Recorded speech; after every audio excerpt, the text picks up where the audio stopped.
Hello ಗೆಳೆಯರಿ, ನಮ್ಮ logs ಪ್ರಸ್ತುತಪಡಿಸುತ್ತಿರುವ ಕನ್ನಡದಲ್ಲಿ ದೈನಂದಿನ ಸುದ್ದಿ ವಿಶ್ಲೇಷಣೆಗೆ ತಮಗೆಲ್ಲರಿಗೂ ಸ್ವಾಗತ. ಇಂದು ನಾವು ನೋಡಲಿದ್ದೇವೆ ಜನವರಿ 28, 2026 ದಿ ಹಿಂದೂ ಪತ್ರಿಕೆಯಲ್ಲಿರ್ತಕ್ಕಂಥ ಇಂಪಾರ್ಟೆಂಟ್ ಆರ್ಟಿಕಲ್ಸ್ಗಳನ್ನು. ಇವತ್ತಿನ ಸುದ್ದಿ ವಿಶ್ಲೇಷಣೆಗೆ ಮುಂಚೆ ಬೇಕಾಗಿರ್ತಕ್ಕಂಥ ಒಂದು ಕ್ಲಾರಿಟಿ ಅಂದರೆ, ನಿನ್ನೆ ನಾನು ಒಂದು ಕ್ವಶನ್ನ ಕೇಳಿದ್ದೆ. ಜಾಗತಿಕವಾಗಿ ಆರ್ಥಿಕತೆ ಅಂತ ಬಂದಾಗ ಯಾವ ರೀತಿಯಾದಂಥ ಒಂದು ರ್ಯಾಂಕಿಂಗನ್ನು ಕೊಡ್ತಾ ಇದ್ದೀವಿ, 1ರಿಂದ 5 ರ್ಯಾಂಕಿಂಗನ್ನು ಮೆನ್ಷನ್ ಮಾಡಿ ಅಂತ. ಕೆಲವೆಡೆ 3ನೇ ಸ್ಥಾನವನ್ನು ಭಾರತಕ್ಕೆ ಕೊಡ್ತಾ ಇದ್ದಾರೆ, ಇನ್ನು ಕೆಲವೆಡೆ 4ನೇ ಸ್ಥಾನವನ್ನು ಮೆನ್ಷನ್ ಮಾಡಿರೋದಾಗಿ ನಾವು ನೋಡ್ಬೋದು. ಯಾವುದು ಸರಿ ಯಾವುದು ತಪ್ಪು ಅನ್ನುವಂಥದ್ದಾದರೆ ಎರಡೂ ಸರಿಯಾಗುತ್ತೆ. ಯಾವ ಆಧಾರದ ಮೇಲೆ ನಾವು 3rd ಪೊಸಿಷನ್ ನೋಡ್ತೇವೆ, ಯಾವ ಆಧಾರದ ಮೇಲೆ 4th ಪೊಸಿಷನ್ ನೋಡ್ತೇವೆ ಅನ್ನುವಂಥ ಕ್ಲಾರಿಟಿ ನಮಗೆ ಬೇಕಾಗುತ್ತೆ. ನಾವು ನಾಮಿನಲ್ GDP ಅಂತ ಕ್ಯಾಲ್ಕುಲೇಟ್ ಮಾಡ್ತಾ ಇರ್ತೀವಲ್ಲ, ಪ್ರಸ್ತುತವಾಗಿ ಯಾವ ರೀತಿಯಾಗಿ ಆರ್ಥಿಕವಾಗಿರ್ತಕ್ಕಂಥ ಒಂದು ಉತ್ಪನ್ನವನ್ನು ನಾವು ತೋರಿಸ್ತಾ ಇದ್ದೀವಿ. ಅಂದರೆ ನಮ್ಮ ಒಂದು ದೇಶೀಯ ಉತ್ಪನ್ನ ಎಷ್ಟರ ಮಟ್ಟಿಗಿದೆ, GDP ಕ್ಯಾಲ್ಕುಲೇಷನ್ ಅಂತ ಬಂದಾಗ ಎಷ್ಟರ ಮಟ್ಟಿಗಿದೆ, ಅದರ ಆಧಾರದ ಮೇಲೆ ನಾವು ರ್ಯಾಂಕಿಂಗನ್ನು ನೋಡೋದಾದರೆ ಭಾರತ 4th ಪೊಸಿಷನಲ್ಲಿ ಕಂಡುಬರುತ್ತೆ. ಫಸ್ಟ್ ನೋಡಿ, ಯುನೈಟೆಡ್ ಸ್ಟೇಟ್ಸ್ ಇದೆ, 2nd China, 3rd Germany, India, Japan 5th ಇರೋದನ್ನು ನೋಡ್ತಾ ಇದ್ದೀವಿ. UK 6th ಇದೆ, ಫ್ರಾನ್ಸ್ 7, 8th ಇಟಲಿ, 9 ಕೆನಡಾ ಹಾಗೂ 10th ಅಲ್ಲಿ ಬ್ರೆಜಿಲ್ ಇರೋದಾಗ ನೋಡ್ತಾ ಇದ್ದೀವಿ. ಫಸ್ಟ್ 5 ನಿಮಗೆ ಕ್ಲಿಯರಾಗಿ ನೆನಪಿರಬೇಕು: US, ಚೈನಾ, ಜರ್ಮನಿ, ಇಂಡಿಯಾ ಮತ್ತು ಜಪಾನ್. ಇದು ನಾವು ನಾಮಿನಲ್ GDPಯನ್ನು ಕ್ಯಾಲ್ಕುಲೇಟ್ ಮಾಡುವಾಗ ಕೊಡ್ತಾ ಇರ್ತಕ್ಕಂಥ ಒಂದು ರ್ಯಾಂಕಿಂಗ್. ಇಲ್ಲಿ ನೋಡಿ, ಪರ್ ಕ್ಯಾಪಿಟಾ ಯಾವ ರೀತಿಯಾಗಿದೆ ಭಾರತದಂತ ನೋಡೋದಾದರೆ $2,934. ಓಕೆ, ಇದರ ಆಧಾರದ ಮೇಲೆ ನಾವು ಕ್ಯಾಲ್ಕುಲೇಟ್ ಮಾಡ್ತಾ ಇದ್ದೀವಿ ಯಾವ ರೀತಿಯಾಗಿ ನಮ್ಮ ಒಂದು ರ್ಯಾಂಕಿಂಗ್ ಇದೆ ಅಂತ. ಇದು ಕ್ಲಿಯರಾಗಿ ನಿಮ್ಗೆ ಗೊತ್ತಿರಲಿ. When it comes to the GDP calculation, nominal GDP ಅಂತ ಬಂದಾಗ ಭಾರತ 4th ಪೊಸಿಷನನ್ನು ಹೊಂದಿದೆ. ಇನ್ನು 3rd ಪೊಸಿಷನ್ ಅಂತ ಮೆನ್ಷನ್ ಮಾಡಿರ್ತಾರಲ್ಲ, ಪರ್ಚೇಸಿಂಗ್ ಪವರ್ ಪ್ಯಾರಿಟಿಯ ಆಧಾರದ ಮೇಲೆ ಭಾರತ 3rd ಪೊಸಿಷನಲ್ಲಿ ಕಂಡುಬರುತ್ತೆ. ಫಸ್ಟ್ ಚೈನಾ, 2nd US ಇದೆ, 3rd ಇಂಡಿಯಾ ನೋಡ್ತಾ ಇದ್ದೀವಿ, 4th ಜಪಾನ್ ಹಾಗೂ 5th ಜರ್ಮನನ್ನು ನಾವು ಗಮನಿಸ್ಬೋದು. ಪರ್ಚೇಸಿಂಗ್ ಪವರ್ ಅಂತ ಬಂದಾಗ ಭಾರತ 3ನೇ ಸ್ಥಾನವನ್ನು ಹೊಂದಿರುತ್ತೆ. ಆರ್ಥಿಕತೆಗೆ ಸಂಬಂಧಪಟ್ಟಂತೆ ಎರಡೂ ಕ್ಯಾಲ್ಕುಲೇಷನನ್ನು ಜನರಲಿ ಕನ್ಸಿಡರ್ ಮಾಡ್ತಾರೆ. ಪರ್ಚೇಸಿಂಗ್ ಪವರ್ ಪ್ಯಾರಿಟಿ ಅಂತಂದಾಗ ಇವಾಗ ನಾವು ಎಷ್ಟು ಡಾಲರನ್ನು ಕೊಡೋದ್ರ ಮುಖಾಂತರ fixed set of goods and ಸರ್ವಿಸಸ್ಗಳನ್ನು ಪರ್ಚೇಸ್ ಮಾಡ್ತಾ ಇದ್ದೀವಿ ಅಂತ ನೋಡ್ಬೋದು. ಇದೇ ಫಿಕ್ಸ್ಡ್ ಸೆಟ್ ಆಫ್ ಗೂಡ್ಸನ್ನು ನಾವು ಪರ್ಚೇಸ್ ಮಾಡ್ತಕ್ಕಂಥ ಸಂದರ್ಭದಲ್ಲಿ ಎಷ್ಟು ರುಪೀಸನ್ನು ನಾವು ಖರ್ಚು ಮಾಡ್ತಾ ಇದ್ದೀವಿ ಅಂತ. ಇವಾಗ ಫಾರ್ ಎಕ್ಸಾಂಪಲ್ $10 ಅಂತ ತೆಗೆದುಕೊಂಡಾಗ, ರುಪಿ ಅಂತ ತೆಗೆದುಕೊಂಡಾಗ 100 ರೂಪೀಸನ್ನು ನಾವು ಖರ್ಚು ಮಾಡೋದ್ರ ಮುಖಾಂತರ ಸೇಮ್ ಗೂಡ್ಸ್ಗಳನ್ನು ಪರ್ಚೇಸ್ ಮಾಡ್ಬೋದು. $10 ತೊಗೊಳೋದ್ರ ಮುಖಾಂತರ same set of goods and ಸರ್ವಿಸಸ್ಗಳನ್ನು ನಾವು ಪರ್ಚೇಸ್ ಮಾಡ್ಬೋದು. ಈ ಒಂದು ಹಂತದಲ್ಲಿ $10 ಈಸ್ ಈಕ್ವಲ್ ಟು 100 ರೂಪೀಸ್ ಅಂತ ಹೇಳ್ತೇವೆ. ಈ ಒಂದು ಆಧಾರದ ಮೇಲೆ ನಾವು ಸೇಮ್ ಸೆಟ್ ಆಫ್ ಗೂಡ್ಸ್ಗಳನ್ನು 100 ರೂಪಿ ಕೊಡೋದ್ರ ಮುಖಾಂತರ ಪರ್ಚೇಸ್ ಮಾಡ್ತಾ ಇದೀವಲ್ಲ, ಇದು ನಮ್ಮ ಒಂದು ಲಿವಿಂಗ್ ಸ್ಟ್ಯಾಂಡರ್ಡ್ಸನ್ನು ರಿಫ್ಲೆಕ್ಟ್ ಮಾಡುತ್ತೆ. ಪರ್ಚೇಸಿಂಗ್ ಪವರ್ ಪ್ಯಾರಿಟಿಯ ಆಧಾರದ ಮೇಲೆ ನಾವು ಏನು ಹೇಳ್ಬೋದು ಅಂತಂದರೆ, ನಾವು ಆರ್ಥಿಕತೆಯನ್ನು ಕ್ಯಾಲ್ಕುಲೇಟ್ ಮಾಡುವಂತಹ ಸಂದರ್ಭದಲ್ಲಿ ಕಾಸ್ಟ್ ಆಫ್ ಲಿವಿಂಗ್ನ ಆಧಾರದ ಮೇಲೆ ನಾವಿಲ್ಲಿ ನೋಡ್ಬೋದು. ಕಾಸ್ಟ್ ಆಫ್ ಲಿವಿಂಗನ್ನು ಇದು ರಿಫ್ಲೆಕ್ಟ್ ಮಾಡುತ್ತೆ. ರಿಯಲ್ ಆಗಿ ಒಂದು ಡೊಮೆಸ್ಟಿಕ್ ಸ್ಟ್ರೆಂತ್ ಎಷ್ಟರ ಮಟ್ಟಿಗಿದೆ ಅನ್ನೋದ್ರ ಬಗ್ಗೆ ಇದು ಹೇಳುತ್ತೆ. ಹಾಗಾಗಿ ಇದನ್ನು ಸಹ ನಾವು ಸ್ಟ್ಯಾಂಡರ್ಡ್ ಆಗಿ ಕನ್ಸಿಡರ್ ಮಾಡ್ಬೋದು. ಡೊಮೆಸ್ಟಿಕ್ ಸ್ಟ್ರೆಂತನ್ನು ರಿಫ್ಲೆಕ್ಟ್ ಮಾಡೋದು ಪರ್ಚೇಸಿಂಗ್ ಪವರ್ ಪ್ಯಾರಿಟಿ.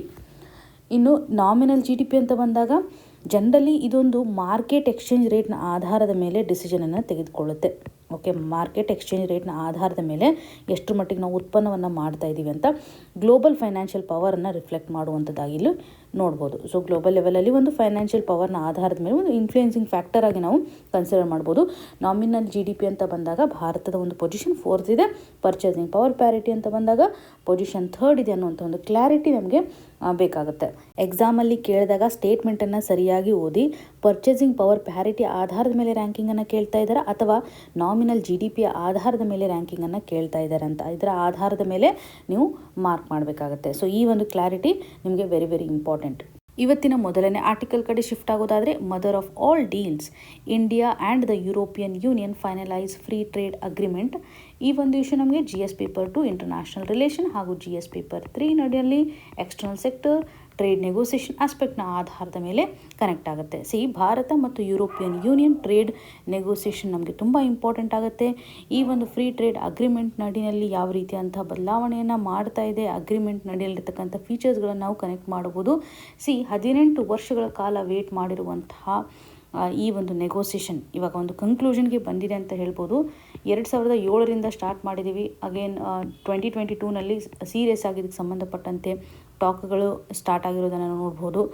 ಇವಾಗ ಪ್ರಸ್ತುತವಾಗಿ ನಾವು ನೋಡೋದಾದರೆ ಒಂದು ರ್ಯಾಟಿಫಿಕೇಷನ್ ಇಂಪಾರ್ಟೆಂಟ್ ಇದೆ. ಯುರೋಪಿಯನ್ ಪಾರ್ಲಿಮೆಂಟ್ನ ಮುಖಾಂತರ ಒಂದು ರ್ಯಾಟಿಫಿಕೇಷನ್ಸನ್ನು ನಾವು ಗಮನ ಹರಿಸ್ಬೋದು. 2026ರಲ್ಲಿ ಇದು ಜಾರಿಗೆ ಬರ್ತಕ್ಕಂಥ ಒಂದು ಸಾಧ್ಯತೆ ಇದೆ ಅಂತ ಗಮನ ಹರಿಸ್ಬೋದು.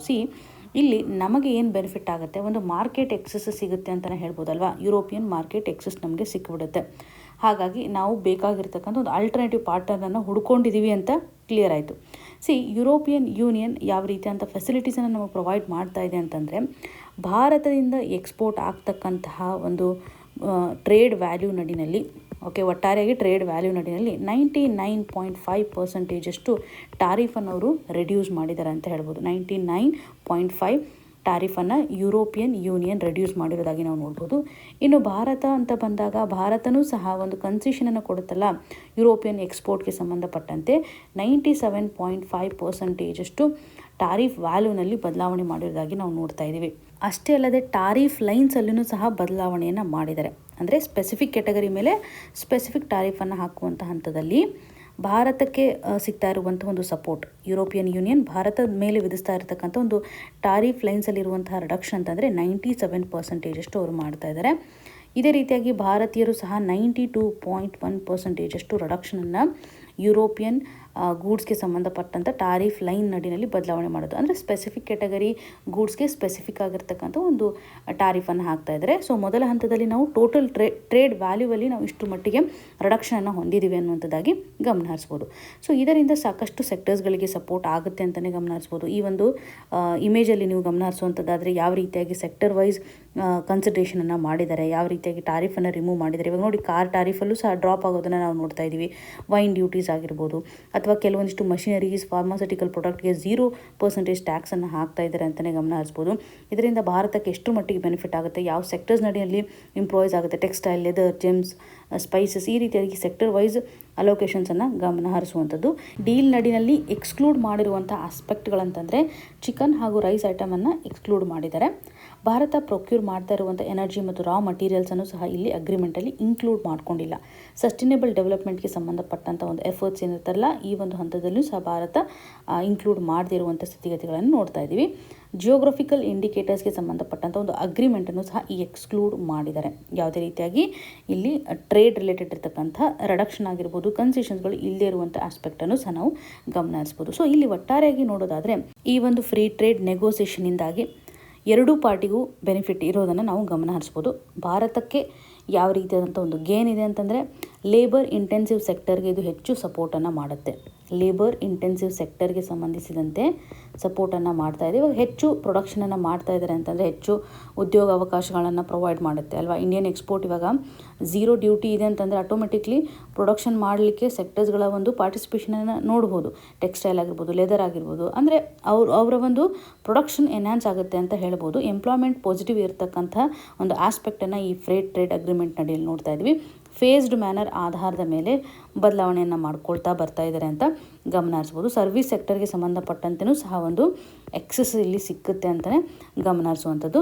ಈ ಒಂದು ಫ್ರೀ ಟ್ರೇಡ್ ಅಗ್ರಿಮೆಂಟಿಂದ ಎಲ್ಲ ಸೆಕ್ಟರ್ಸ್ಗಳಿಗೂ ಸಹ ಬೆನಿಫಿಟ್ ಆಗ್ತಾ ಇದೆ. ಮ್ಯಾನುಫ್ಯಾಕ್ಚರಿಂಗ್ ಸೆಕ್ಟರ್ ಹಾಗೂ ಸರ್ವಿಸ್ ಸೆಕ್ಟರ್ ಹೆಚ್ಚು ಬೆನಿಫಿಟನ್ನು ಪಡೆದುಕೊಳ್ತಾ ಇದೆ ಅಂತಲೇ ಗಮನ ಹರಿಸ್ಬೋದು. ಜೊತೆಗೆ ಯುರೋಪಿಯನ್ ಯೂನಿಯನ್ನ ಸಿಗ್ನಿಫಿಕೆಂಟ್ ಅಗ್ರಿಮೆಂಟ್ ಆಗಿರ್ತಕ್ಕಂತಹ ಕಾರ್ಬನ್ ಬಾರ್ಡರ್ ಅಡ್ಜಸ್ಟ್ಮೆಂಟ್ ಮೆಕ್ಯಾನಿಸಮ್ ನಡಿಯಲ್ಲೂ ಸಹ ಭಾರತ ರಿಲೀಫನ್ನು ಪಡೆದುಕೊಳ್ಳಲಿದೆ. ಇಂಡಿಯನ್ ಕಾರ್ಬನ್ ವೆರಿಫೈಯರ್ಸ್ಗಳು ಇವತ್ತು EU ಬೇಸ್ಡ್ ಅಕ್ರಿಡೇಷನ್ಸಿಂದ ಒಂದು ಸರ್ಟಿಫಿಕೇಷನ್ಸನ್ನು ಅಥವಾ ವೆರಿಫಿಕೇಷನ್ಸನ್ನು ಪಡೆದುಕೊಳ್ಳಲಿದ್ದಾರೆ ಅಂತ ಹೇಳ್ಬೋದು.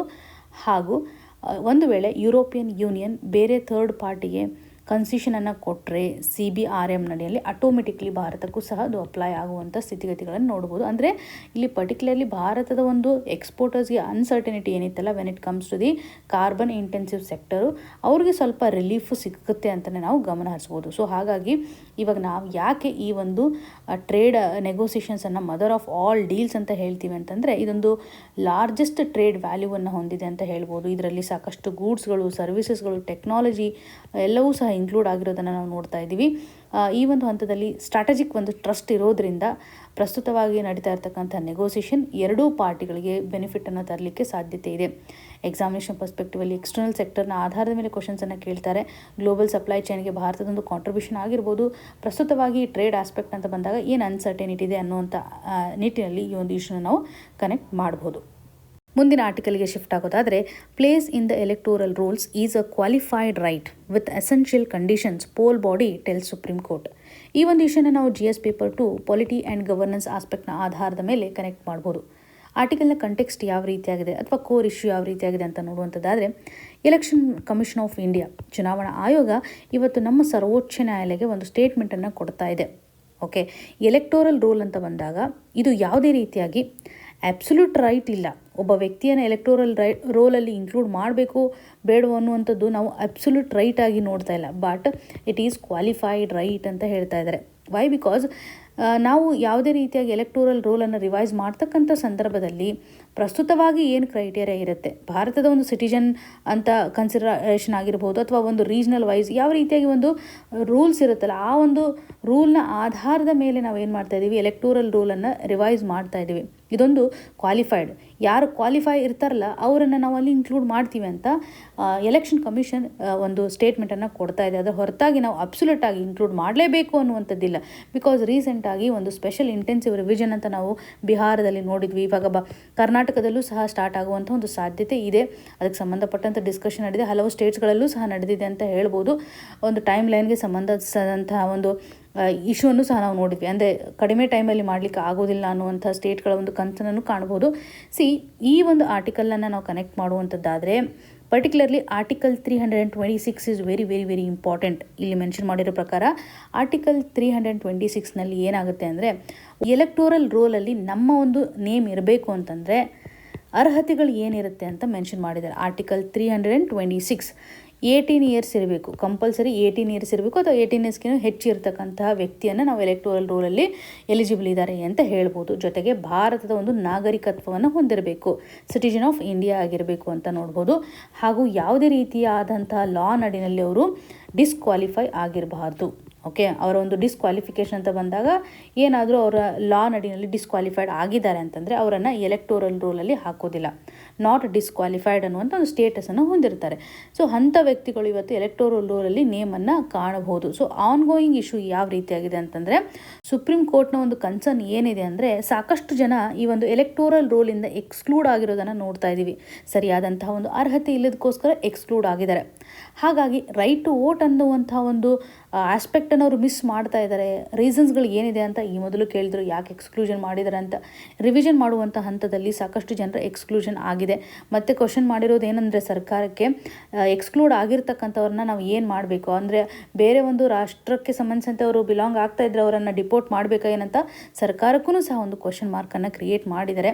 ಸೊ ಈ ಒಂದು ಹಂತದಲ್ಲಿ ಒಂದು ಇಶ್ಯೂ ನಡೀತಾನೆ ಇದೆ. ಎಲೆಕ್ಷನ್ ಕಮಿಷನ್ ಆಫ್ ಇಂಡಿಯಾಗೆ ನೀವು ಸಿಟಿಜನ್ಸ್ ಸಂಬಂಧಪಟ್ಟಂತೆ ರಿವಿಷನನ್ನು ಮಾಡ್ತಾ ಇದ್ದೀರಾ ಅಂತ ಅವರು ಇಲ್ಲ ಅಂತ ಹೇಳ್ತಾ ಇದ್ದಾರೆ. ಬಿಕಾಸ್ ಇವಾಗ ನೋಡಿ, ಎಲೆಕ್ಟೋರಲ್ ರೋಲ್ ರಿಲೇಟೆಡ್ ಇರುವಂತೆ ಇವರು ಹೇಳ್ತಾ ಇರೋದೇನೆಂದರೆ, ಇದೊಂದು ಪರ್ಮನೆಂಟ್ ರೈಟ್ ಅಂತ ನಾವು ಹೇಳಿಕ್ಕಾಗಲ್ಲ. ಬಿಕಾಸ್ ಎಲಿಜಿಬಿಲಿಟಿ ಕಡಿಮೆ ಆಗುತ್ತೆ. ಬಿಕಾಸ್ ನೋಡಿ, ಇಲ್ಲಿ ನೋಡಿ, ಭಾರತದ ನಾಗರಿಕತ್ವವನ್ನು ಕಳೆದುಕೊಂಡ್ರೆ ಆಟೋಮೆಟಿಕ್ಲಿ ಅವರು ಲಿಸ್ಟಲ್ಲಿ ಇರದೇ ಇರುವಂಥ ಸ್ಥಿತಿಗಳು ಇರುತ್ತೆ. ಅಥವಾ ಕಾನೂನಾತ್ಮಕವಾಗಿ ಯಾವುದೇ ರೀತಿಯಾದಂಥ ಡಿಸ್ಕ್ವಾಲಿಫಿಕೇಷನ್ ಸ್ಟೇಟಸನ್ನು ಅವರು ಹೊಂದಿದರೆ ಅವರು ಸಹ ಎಕ್ಸ್ಕ್ಲೂಷನ್ ಆಗ್ತಾರೆ ಅಲ್ವಾ.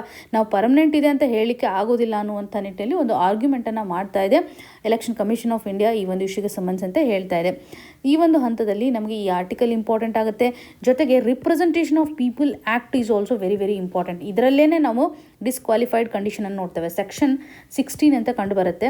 ಸೆಕ್ಷನ್ 16 ಆಗಿರ್ಬೋದು, ಸೆಕ್ಷನ್ 19 ಅಡಿಯಲ್ಲೂ ಸಹ ನೋಡ್ಬೋದು. ಸೆಕ್ಷನ್ 16 ಅಂತ ಬಂದಾಗ ರಿಜಿಸ್ಟ್ರೇಷನನ್ನು ಡಿಸ್ಕ್ವಾಲಿಫೈ ಮಾಡುವಂಥದ್ದಾಗಿ ನೋಡ್ತಾ ಇದ್ದೀವಿ. 19 ಅಡಿಯಲ್ಲಿ ಕಂಡೀಷನ್ಸನ್ನು ಮೆನ್ಷನ್ ಮಾಡಿದ್ದಾರೆ. ಓಕೆ, ಸೊ ಈ ಒಂದು ಹಂತದಲ್ಲಿ ಕ್ವಾಲಿಫೈಡ್ ರೈಟ್ ಅಂತ ಹೇಳ್ಬೋದು, ಹೊರತಾಗಿ ನಾವು ಯಾವುದೇ ರೀತಿಯಾಗಿ ಅಬ್ಸಲ್ಯೂಟ್ ರೈಟ್ ಅಂತ ಹೇಳಲಿಕ್ಕೆ ಆಗೋದಿಲ್ಲ ಅಂತ ಒಂದು ವಾದವನ್ನು ನಾವಿಲ್ಲಿ ಗಮನಿಸ್ತಾ ಇದ್ದೀವಿ.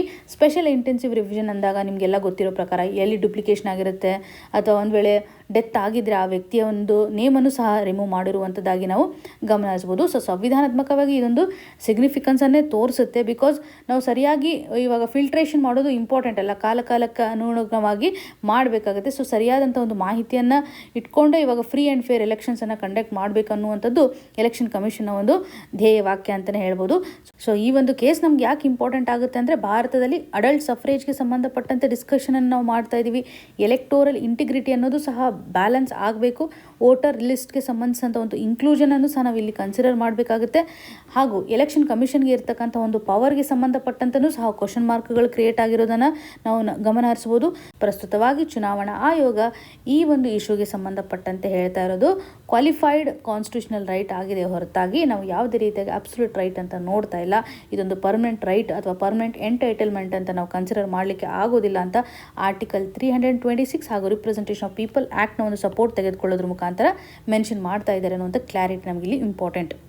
ಮುಂದಿನ ಆರ್ಟಿಕಲ್ಗೆ ಶಿಫ್ಟ್ ಆಗೋದಾದರೆ Karnataka constitutes gig workers welfare board ಅಂತ ನೋಡ್ಬೋದು. ಈ ಒಂದು ಇಶ್ಯೂ ನಮಗೆ GS ಪೇಪರ್ 3 ನಡೆಯಲ್ಲಿ ಪರ್ಟಿಕ್ಯುಲರ್ಲಿ ಎಂಪ್ಲಾಯ್ಮೆಂಟ್ ಆಸ್ಪೆಕ್ಟ್ ಅಂತ ಬಂದಾಗ ಕನೆಕ್ಟ್ ಆಗುತ್ತೆ. ಸ್ಟೇಟ್ ರಿಲೇಟೆಡ್ ಇರತಕ್ಕಂಥ ಇಶ್ಯೂಸಲ್ಲಿ ನಾವು ನೋಡ್ಬೋದು. ಕರ್ನಾಟಕ ಒಂದು ಗಿಗ್ ವರ್ಕರ್ಗೆ ಸಂಬಂಧಪಟ್ಟಂಥ ವೆಲ್ಫೇರ್ ಡೆವಲಪ್ಮೆಂಟ್ ಬೋರ್ಡನ್ನು ಮಾಡ್ತಾ ಇದ್ದಾರೆ. ಸೊ ಇದು important examination perspectively state service exam ಅಂತ ಬಂದಾಗ ಈ ರೀತಿಯಂಥ ಇಶ್ಯೂಸ್ಗಳನ್ನು ನಾವು ಮಿಸ್ ಮಾಡಬಾರ್ದು. ಸೊ ಗಿಗ್ ವರ್ಕರ್ಸ್ಗೆ ಸಂಬಂಧಿಸಿದಂಥ ಒಂದು ಬೋರ್ಡನ್ನು ಇಲ್ಲಿ ಕ್ರಿಯೇಟ್ ಮಾಡ್ತಾ ಇದ್ದಾರೆ. ಬಿಕಾಸ್ ಸೊ ಅವ್ರಿಗೆ ಸಂಬಂಧಿಸಿದಂತಹ ಒಂದು ಸೆಕ್ಯೂರಿಟಿಯನ್ನು ಒದಗಿಸ್ಲಿಕ್ಕೆ ಸ್ಟೇಟು ಒಂದು ಸ್ಟೆಪ್ಪನ್ನು ತೆಗೆದುಕೊಳ್ತಾ ಇದೆ ಅಂತ. ಪ್ಲ್ಯಾಟ್ಫಾರ್ಮ್ ವರ್ಕರ್ಸ್ ಅಂತ ನೋಡ್ತೇವೆ ಅಥವಾ ಗಿಗ್ ವರ್ಕರ್ಸ್ ಅಂತ ನಾವು ಇಲ್ಲಿ ಕನ್ಸಿಡರ್ ಮಾಡ್ತೇವೆ. ಜನರಲಿ ಫ್ರೀಲ್ಯಾನ್ಸಲ್ಲಿ ವರ್ಕ್ ಮಾಡ್ತಾ ಇರ್ತಾರಲ್ಲ ಅವ್ರಿಗೋಸ್ಕರ ಇರುವಂಥ ಒಂದು ಸೆಕ್ಯೂರಿಟೀಸ್ಗಳು ತುಂಬ ಕಡಿಮೆ ಇರುತ್ತೆ. When it comes to the security of tenure ಅಂತ ಅನ್ಬೋದು, ವೇಜ್ಗೆ ಸಂಬಂಧಪಟ್ಟಂತೆ ಆಸ್ಪೆಕ್ಟ್ ಆಗಿರ್ಬೋದು, ಡ್ಯೂರೇಷನ್ಗೆ ಸಂಬಂಧಪಟ್ಟಂತೆ ಆಸ್ಪೆಕ್ಟ್ ಆಗಿರ್ಬೋದು. ಸೊ ಇವೆಲ್ಲವನ್ನು ನಾವು ಗಮನ ಹರಿಸಿದಾಗ ಅವರು ಸಾಕಷ್ಟು ಬೆನಿಫಿಟನ್ನು ಪಡೆದುಕೊಳ್ಳೋದಿಲ್ಲ. ಇವಾಗ ಆರ್ಗನೈಸ್ಡ್ ಸೆಕ್ಟರಲ್ಲಿರ್ತಕ್ಕಂತಹ ಎಂಪ್ಲಾಯ್ಗಳನ್ನೇ ನಾವು ಕಂಪೇರ್ ಮಾಡಿದ್ದೇ ಆದರೆ ಅವ್ರಿಗೆ ಸಿಗುವಂಥ ಒಂದು ಫೆಸಿಲಿಟಿಯನ್ನು ಕಂಪೇರ್ ಮಾಡಿ ಅವ್ರಿಗೆ ಯಾವ ರೀತಿಯಂಥ ಒಂದು ಟೆನ್ಯೂರ್ ಮೇಲೆ ಸೆಕ್ಯೂರಿಟಿ ಇರುತ್ತೆ, ವೇಜ್ ಮೇಲೆ ಸೆಕ್ಯೂರಿಟಿ ಇರುತ್ತೆ, ಈವನ್ ಹೆಚ್ಚು ಹೆಲ್ತ್ ರಿಲೇಟೆಡ್ ಇರತಕ್ಕಂಥ ಇನ್ಶೂರೆನ್ಸ್ಗಳನ್ನು ಅವ್ರು ಪಡೆದುಕೊಳ್ತಾರೆ, ಪೆನ್ಷನನ್ನು ಪಡೆದುಕೊಳ್ತಾರೆ. ಇವೆಲ್ಲವನ್ನು ಕಂಪೇರ್ ಮಾಡಿದಾಗ ಪರ್ಟಿಕ್ಯುಲರ್ಲಿ ಗಿಗ್ ವರ್ಕರ್ಸ್ಗೆ ಸಪೋರ್ಟ್ ಮಾಡೋದು ಇಂಪಾರ್ಟೆಂಟ್. ಬಿಕಾಸ್ ನಮ್ಮ ಒಂದು ಎಕಾನಮಿಗೆ ಮೋರ್ ದೆನ್ 90% ಬರ್ತಾ ಇರುವಂತಹ ಆದಾಯ ಅಂದರೆ ಅನ್ಆರ್ಗನೈಸ್ಡ್ ಸೆಕ್ಟರಿಂದ, ಅಂದರೆ ಕಾಂಟ್ರಿಬ್ಯೂಷನ್ ಅಂತಲೇ ಹೇಳ್ಬೋದು. ನಮ್ಮ GDPಗೆ ಕಾಂಟ್ರಿಬ್ಯೂಷನ್ ಮಾಡ್ತಾ ಇರೋದು informal sector or unorganised sector ಅನ್ಬೋದು. ಹಾಗಾಗಿ ಗಿಗ್ ವರ್ಕರ್ಸ್ಗಳಾಗಿರ್ಬೋದು, ಫ್ರೀಲ್ಯಾನ್ಸಲ್ಲಿ ವರ್ಕ್ ಮಾಡ್ತಾ ಇರ್ತಕ್ಕಂಥವ್ರಿಗೆ ಸಪೋರ್ಟ್ ಮಾಡೋದು ತುಂಬ ಇಂಪಾರ್ಟೆಂಟ್ ಅಂತ ಸರ್ಕಾರಗಳು ಇವಾಗ ಇನಿಷಿಯೇಟಿವನ್ನು ತೆಗೆದುಕೊಳ್ತಾ ಇದೆ. ಸೊ ಈ ಒಂದು ಬೋರ್ಡಲ್ಲಿ ಯಾರು ಇರ್ತಾರೆ ಅನ್ನೋದನ್ನು ನಾವು ಗಮನ ಹರಿಸಬೇಕು. ಲೇಬರ್ ಮಿನಿಸ್ಟರ್ ಇರ್ತಾರೆ. ಓಕೆ, ಲೇಬರ್ ಮಿನಿಸ್ಟರ್ ಅವರೇ ಎಕ್ಸ್ ಆಫಿಷಿಯೋ ಚೇರ್ಮನ್. ಪ್ರಿಲಿಮ್ಸಲ್ಲಿ ಪೊಟೆನ್ಷಿಯಲ್ ಕ್ವಶನ್ ಅಂತಲೇ ಹೇಳ್ಬೋದು. ಸೊ ಈ ಒಂದು ವೆಲ್ಫೇರ್ ಬೋರ್ಡ್ನ ಎಕ್ಸ್ ಆಫಿಷಿಯೋ ಪ್ರೆಸಿಡೆಂಟ್ ಯಾರು ಇರ್ತಾರೆ ಅಂತಂದರೆ ಲೇಬರ್ ಮಿನಿಸ್ಟರ್. ಇವರನ್ನು ಒಳಗೊಂಡಂತಹ ಲೇಬರ್ ಡಿಪಾರ್ಟ್ಮೆಂಟಲ್ಲಿ ಸೀನಿಯರ್ ಅಫಿಷಿಯಲ್ಸ್ಗಳು ಇರ್ತಾರಲ್ಲ ಅವರು ಆಗಿರ್ಬೋದು, ಇನ್ಫಾರ್ಮೇಷನ್ ಟೆಕ್ನಾಲಜಿ ಡಿಪಾರ್ಟ್ಮೆಂಟಿಂದ ಇರ್ತಕ್ಕಂಥ ಸೀನಿಯರ್ ಅಫಿಷಿಯಲ್ಸ್ಗಳಾಗಿರ್ಬೋದು, commercial tax department. So labour department, information and technology department, commercial tax ಡಿಪಾರ್ಟ್ಮೆಂಟ್ನ ಮುಖಾಂತರ ಸೀನಿಯರ್ ಆಫಿಷಿಯಲ್ಸ್ಗಳನ್ನು ಇಟ್ಟಿದ್ದಾರೆ. ಇದರೊಂದಿಗೆ ಚೀಫ್ ಎಕ್ಸಿಕ್ಯೂಟಿವ್ ಆಫೀಸರ್ ಆಗಿಯೂ ಸಹ ಮೆಂಬರ್ ಸೆಕ್ರೆಟರಿ ಇರ್ತಾರೆ.